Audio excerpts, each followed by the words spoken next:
जय हिंद दोस्तों। आर के मौर्य कॉमर्स क्लासेस की ओर से इस वीडियो के माध्यम से आपको कॉरपोरेट अकाउंट के मोस्ट इंपॉर्टेंट क्वेश्चन बताने जा रहे हैं, मोस्ट इंपॉर्टेंट टॉपिक बताने जा रहे हैं जो आपके पेपर में प्रत्येक वर्ष पूछा जाता है। पूरी वीडियो के हिसाब से यदि आप तैयार कर लेंगे तो आपका काम अच्छा हो जाएगा, आपकी परीक्षा अच्छी जाएगी। इस बात को मैं दावे के साथ कहता हूं और आप जल्द से जल्द तैयारी कर सकते हैं। ज़्यादा नहीं पढ़ना पड़ेगा, बहुत आसानी से आप तैयारी भी कर सकते हैं। तो आपको मैं बता दूं, जो लोग कारपोरेट अकाउंट का पेपर देंगे, कौन सा सब्जेक्ट? कॉर्पोरेट, यानी कि निगमित निगमित लेखांकन। कारपोरेट अकाउंट को क्या बोलते हैं? निगमित लेखांकन बोला जाता है। और मैं बता दूं, इस सब्जेक्ट में सबसे पहला चैप्टर होता है अंशों का निर्गमन, हरण, पुनर्निर्गमन। आप चाहे जिस विश्वविद्यालय में पेपर देंगे, चाहे जिस विश्वविद्यालय से हुआ, भैया हो, एक सवाल आता है। क्या आता है? एक सवाल, मतलब न्यूमेरिकल हल करने के लिए। वो कौन वाला सवाल आता है कॉर्पोरेट अकाउंट में? ज्यादातर चांस होते हैं आनुपातिक आवंटन से संबंधित। आवंटन से संबंधित आपने चाहे जितना पढ़ाई की हो, चाहे जिस राइटर की बुक हो, 99% चांस होता है कि आपके यहां जो क्वेश्चन पूछा जाएगा, आपके पास चाहे जिस राइटर की बुक हो, 25 क्वेश्चन पार करने के बाद ही पूछेगा। ज्यादातर चांसेस होते हैं, क्योंकि अनुपातिक आवंटन यहीं पर होता है। क्या 25 नंबर के पहले नहीं पढ़ना चाहिए? पढ़ना सबका चाहिए। हमारे पास पूरा न्यूमेरिकल का एक एक video doctor S M Shukla, doctor S K Singh, Khanuja से संबंधित जो बुक है, एसबीपीडी संजय की बुक है, पूरा का पूरा हमारे पास है। यदि आप चाहते हैं तो हमारे नंबर पे संपर्क करके आप प्राप्त भी कर सकते हैं। फीस लेते हैं, इसमें कोई दो राय नहीं, लेकिन न्यूनतम फीस रहती है। अब बहुत सारे बच्चे कहेंगे सर हम न्यूमेरिकल नहीं करेंगे। तो भैया हो, आप न्यूमेरिकल मत करिए, आप करिएगा थ्योरी। लॉन्ग वाला पहले बता रहे हैं, लॉन्ग वाला थ्योरी में ज्यादातर पूछता है अंशों के हरण से आशय एवं जर्नल प्रविष्टियां। देखो भाई, एकदम साफ साफ बात मैं बता दूं, बहुत सारे बच्चे देखेंगे वीडियो को अगर बाद में, तो जर्नल प्रविष्टियों का मतलब क्या होता है आपको मैं बता दूं। जो स्टूडेंट वास्तविकता के आधार पर कड़वा सच बोल रहा हूं, न्यूमेरिकल नहीं लगा पाएगा, और 99% पेपर में ही पूछता है। लॉन्ग वाले में अंशों के हरण से क्या आशय है, अंशों के हरण से संबंधित जर्नल प्रविष्टियां। थ्योरी पूछेगा तो ए, न्यूमेरिकल पूछेगा ए। अगर आप न्यूमेरिकल नहीं लगा पाते हैं तो थ्योरी आप नहीं लिख पाएंगे। लिख लेंगे, लेकिन 1 पेज 1.5 पेज से ज्यादा आप नहीं लिख पाएंगे, और आपको लिखना पड़ेगा कम से कम 4 पेज में लॉन्ग के लिए। तो आप निर्णय ले सकते हैं, लॉन्ग वाला मैंने पहले बता दिया। अब बात आती है, बहुत सारे बच्चे कहेंगे सर आप अजीब सा बोल रहे हैं, अजीब सी बात कर रहे हैं, हम तो लिख लेंगे। लिख लो, तो आपको बहुत बहुत शुभकामना देते हैं। देखो भैया, ए एंट्री आपको याद होनी चाहिए, और लिख लेना तो हमारे पास व्हाट्सअप करके एक बार जरूर भेजना कि सर हम थ्योरी लिखेंगे, यही इतना लिखेंगे, अपने मन से लिखना। तो हम आपको बताएंगे सही आपने लिखा है कि गलत आपने लिखा है, क्योंकि 4 पेज 3 पेज से कम अगर आप लिखते हैं तो उसका कोई मतलब नहीं निकलता है। क्योंकि भाई 20 नंबर 15 नंबर का क्वेश्चन ऐसे थोड़ी 1 पेज में 15 नंबर आपको मिल जाएगा, पूरा टॉपिक लिखना पड़ेगा। ठीक है, कोई दिक्कत नहीं है, आपको ध्यान देना है। अब इसमें थ्योरी छोटे क्वेश्चन कौन सा पूछा जाता है? ठीक है, सबसे पहला क्वेश्चन होता है छोटा क्वेश्चन। आपको मैं बता दूं भाई, अंश क्या है? अंश में समता अंश व पूर्वाधिकार अंश। अंश में समता अंश और पूर्वाधिकार अंश में अंतर। ठीक है, समता अंश पूर्वाधिकार अंश के बारे में अच्छी सी वीडियो मैंने YouTube पर अपलोड की है, अगर आप ढूंढ पाए तो ढूंढ करके आप पढ़ सकते हैं। याद रखिएगा, समता अंश और पूर्वाधिकार अंश में अंतर याद कर लोगे तो समता अंश का आ से पूर्वाधिकार अंश का आ से ऑटोमेटिक आपको याद हो जाएगा। दूसरा नंबर स्टेप आता है, इसी में पूछता है स्कंध क्या होता है। इसकी भी वीडियो मैंने YouTube पर अपलोड की है, स्कंध की वीडियो। स्कंध के बाद आपके पेपर में पूछता है बोनस अंश क्या है, इसी चैप्टर से बोनस अंश, अधिकार अंश, इसी में से छोटे क्वेश्चन पूछे जाएंगे। अधिकार अंश, स्वेट समता अंश, स्वेट समता अंश भी आपके पेपर में पूछा जाता है। ज्यादातर आपको मैं बता दूं स्वेट वाला पूछा जाता है, स्कंध पूछा जाता है, इनमें से एक आध जरूर पूछा जाएगा, याद रखिएगा। आपको आगे बताना चाहते हैं तीसरा नंबर, अति अभिधान, अति अभिधान, अल्प अभिधान।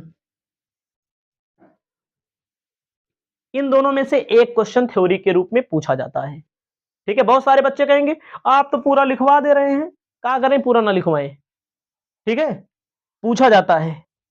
ठीक है, सब पढ़ाया गया है हमारे द्वारा। चौथा नंबर होता है अग्रिम याचना, अवशिष्ट याचना। जैसे अग्रिम याचना पूछे, अवशिष्ट याचना में पूछे, बस बहुत सारे बच्चे लेंगे जो एडवांस में मिल जाए उसे अग्रिम याचना कहते हैं, जो ना मिले उसे अवशिष्ट याचना कहते हैं। दादा भैया दीदी लोग, अग्रिम याचना की एंट्री भी लिखना पड़ेगा, अवशिष्ट याचना की एंट्री भी लिखना पड़ेगा। अग्रिम याचना अगर हो जाती है तो ब्याज की एंट्री भी लिख दो, तब अच्छा नंबर मिलता है। अवशिष्ट याचना की एंट्री लिख दो, तब अच्छा नंबर मिलता है। ठीक है, आपको मैं बताना चाहता हूं, अब आ जाइए, पूर्वाधिकार अंशों के शोधन से क्या आशय है। पूर्वाधिकार अंशों के शोधन से आशय एवं नियम। नियम का मतलब क्या होता है, प्रावधान। भैया हो प्रावधान हमका पूरा याद है, हम यहां प्रावधान बताएंगे नहीं। क्यों नहीं बताएंगे, क्योंकि हमें इंपॉर्टेंट क्वेश्चन बताने का काम करना है। यहां पर प्रावधान आप तैयार कर लीजिएगा। सवाल कभी कभी आता है, कभी कभी नहीं आता है, भी मैं बता दूं। इससे तो आता भी है तो थोड़ा बच्चों को कठिन भी लगता है, भी मैं बता दे रहा हूं। तो इच्छा कहे तो आप इसका प्रावधान याद कर लीजिएगा, 99% पेपर में आता है। अब आती है बात अगला, ऋणपत्रों के शोधन से आशय। अभी परसों नरसों में वीडियो अपलोड किया था, ऋणपत्रों के शोधन से आशय, सॉरी, ऋणपत्रों के शोधन से याद है आशय, शोधन की विधियों पर भी बहुत सारी वीडियो हमारी अपलोड है। और आता है न्यूमेरिकल, एक सवाल न्यूमेरिकल आता है बहुत सारी कंडीशन में। आप जान लो सिंकिंग फंड की सवाल पेपर में बहुत पूछी जाती है। सिंकिंग फंड क्या है, ऋणपत्रों के शोधन से क्या आशय है, हेडिंग लिखना है। शोधन की विधियों में एक मुश्त शोधन, एक मुश्त में लाभों में से शोधन होता है, पूंजी में से शोधन होता है, खुले बाजार से शोधन होता है, सिंकिंग फंड से शोधन होता है, और बीमा पॉलिसी से शोधन होता है, और वार्षिक आहरण द्वारा शोधन होता है। एक यही सब शोधन की विधियां हैं। तो शोधन की विधियां, अब भाई जब पूरा पढ़ोगे तो उसमें बहुत टाइम लगता है, पूरा चैप्टर है। तो शोधन आता है पेपर में, ऋणपत्रों के शोधन से क्या आशय है, या कभी कभी पेपर में पूछता है सिंकिंग फंड क्या है। इसके संबंध में आपको हमारे यूट्यूब चैनल पर भी वीडियो मिल जाएगी, ढूंढेंगे तो भगवान मिल जाएंगे। अब आपको लिखना है ऋणपत्रों से, ऋणपत्र से आशय, ऋणपत्र से आशय या ऋणपत्रों से आशय। ऋणपत्र क्या है और ऋणपत्र के प्रकार पूछता है। प्रकार में कभी कभी पूछ लेता है आपसे कि पंजीकृत ऋणपत्र क्या है, छोटे क्वेश्चन में। नग्न ऋणपत्र क्या है, सुरक्षित ऋणपत्र क्या है, असुरक्षित ऋणपत्र क्या है, ये सारी सवालें आपसे ऋणपत्र के बारे में पूछा जाता है। सवाल नहीं, थ्योरी, निर्गमन, ठीक है। तो आपको यहां से भी एक क्वेश्चन, इस चैप्टर से भी सवाल यहां से आपको आपके पेपर में मिलेगा देखने को। इसको तैयार कर लेंगे। इसमें कभी कभी छोटे छोटे क्वेश्चन पूछे जाते हैं, पंजीकृत ऋण पत्र क्या है, वाहक ऋण पत्र क्या है, समझ रहे हैं, सुरक्षित असुरक्षित, शोधनीय अशोधनीय ऋण पत्रों के प्रकार में भी क्वेश्चन आते हैं, घुस के क्वेश्चन पूछता है। इसको लिख लीजिए। आपको अपने कॉपी में क्या लिखना है, आपको अपने कॉपी में लिखना है अगला, ख्याति का मूल्यांकन। देखो भैया, हमारे हिसाब से ख्याति का मूल्यांकन कारपोरेट अकाउंट का सबसे सरल चैप्टर है। ध्यान देना, सबसे सरल चैप्टर है। एक सवाल 100% पूछेगा, एक सवाल 100% पूछेगा पेपर। ज्यादातर पूंजीकरण का सवाल पूछता है या सुपर प्रॉफिट का सवाल पूछता है ज्यादातर। बहरहाल पूरा तैयार कर लेना, पूरी वीडियो तो हमारे पास है भैया, एकदम साफ साफ मैं बता दूं। अब थ्योरी पूछता है तो क्या पूछता है, ख्याति से आशय,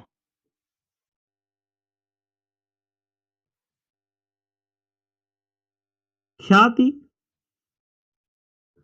के मूल्यांकन की विधियां। ध्यान देना है, ख्याति से क्या आशय है, ख्याति के मूल्यांकन की विधियां, औसत लाभ विधि, अधिलाभ विधि, औसत लाभ विधि, अधिलाभ विधि और पूंजीकरण विधि, बाहरी औसत लाभ विधि होता है, और पूंजीकरण के बाद होता है औसत लाभ का पूंजीकरण, अधिलाभ का पूंजीकरण, वार्षिकी विधि। ये सारी विधियां हैं। सूत्र आपको तैयार होना चाहिए, ठीक है। अब आप चलिएगा, ख्याति के मूल्यांकन की विधियां हो। अब कभी कभी पूछता है ख्याति के मूल्य को प्रभावित करने वाले घटक या तत्व, ख्याति के मूल्य को प्रभावित करने वाले घटक बहुत पूछता है भैया, या तत्व। तैयार कर लेना, गारंटी दे रहा हूं, ठीक है। और कई वीडियो हमारी आपको YouTube पर मिलेंगी जो मैंने लगवाया है, सवाल भी जो पेपर में पूछा जाता है, ठीक है। और आपको मैं यहां पर बताना चाहता हूं, अगला चैप्टर है, भी सरल चैप्टर है। अंशों, कोई एंट्री वगैरह नहीं होते हैं, कि मूल्यांकन से आशय एवं मूल्यांकन की विधियां। भैया, अंशों के मूल्यांकन से आशय, किसी कंपनी के अंशों के मूल्य को ज्ञात करना अंशों का मूल्यांकन कहलाता है, ठीक है ना। पहला है शुद्ध संपत्ति विधि, दूसरा है आय विधि, उपार्जन क्षमता विधि, उचित आय विधि। तो इसका पूरा का पूरा वीडियो है हमारे पास, एकदम ईमानदारी से बता रहे हैं, और फीस भी बता दे रहे हैं। जो लोग देख रहे होंगे, 799 रुपया फीस लेते हैं पूरे कोर्स का। और आपको मैं यहां बताना चाहता हूं, सवाल भैया एक पूछता है, चाहे शुद्ध संपत्ति विधि से पूछ दे, चाहे आय विधि से पूछ दे, लेकिन क्वेश्चन एक पेपर में पूछा जाता है। इसको भी लिख लीजिएगा, ध्यान दीजिएगा। जितना मैं बता रहा हूं सब लोग वही पूरी सवाल नहीं लगा पाओगे, एक एक चैप्टर आप तैयार कर लीजिए। एक चैप्टर का मतलब एक अंश वाला तैयार कर लीजिए, आसान लगेगा आपको, मेहनत तो करनी ही पड़ेगी थोड़ा बहुत। एक आप ख्याति का चैप्टर तैयार कर लीजिए, जहां से 100% आएगा पेपर में। और यहां से एक सवाल आता है, मतलब कुछ परसेंट चांस होते हैं कि नहीं भी आ सकता है, ये भी मैं बता दूं आपको। एक आप अभी एक चैप्टर और है, होल्डिंग वाला, मतलब 3 सवाल से ज्यादा कोई नहीं लगा पाएगा, तेज तेज से तेज लड़का अगर सॉल्व करने बैठेगा, लॉन्ग वाला 3 सवाल ज्यादा कोई नहीं लगा पाएगा। मतलब लगाने को तो लगा लेगा, लेकिन टाइम नहीं मिलता है वहां पर। तो 2-3 चैप्टर ऐसे तैयार करिए जो आपका कंफर्म हो जाए। अगला आपको मैं बता रहा हूं, ठीक है।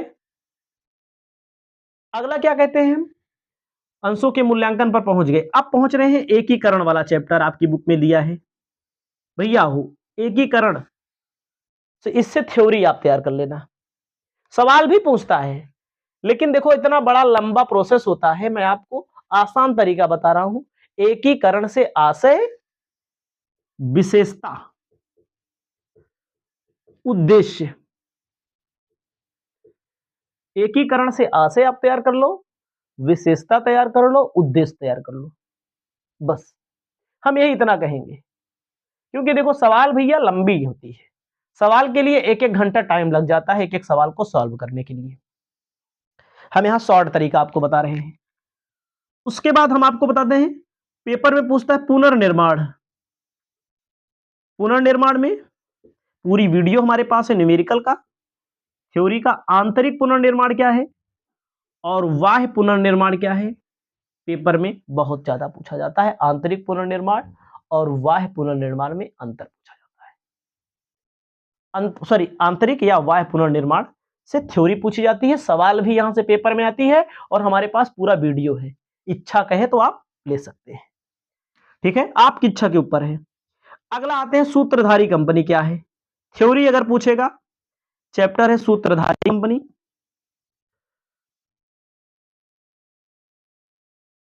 सहायक कंपनी, सूत्रधारी कंपनी किसे कहते हैं, सहायक कंपनी किसे कहते हैं, गारंटी है भैया हो दोनों में से, दोनों या एक 99% पेपर में आएगा, गारंटी लेते हैं।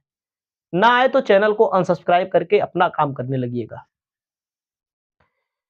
अगला मैं बता रहा हूं, सूत्रधारी कंपनी सहायक कंपनी के अंदर ही आपको बहुत पूछा जाता है अल्पमत माइनॉरिटी या अल्पहित,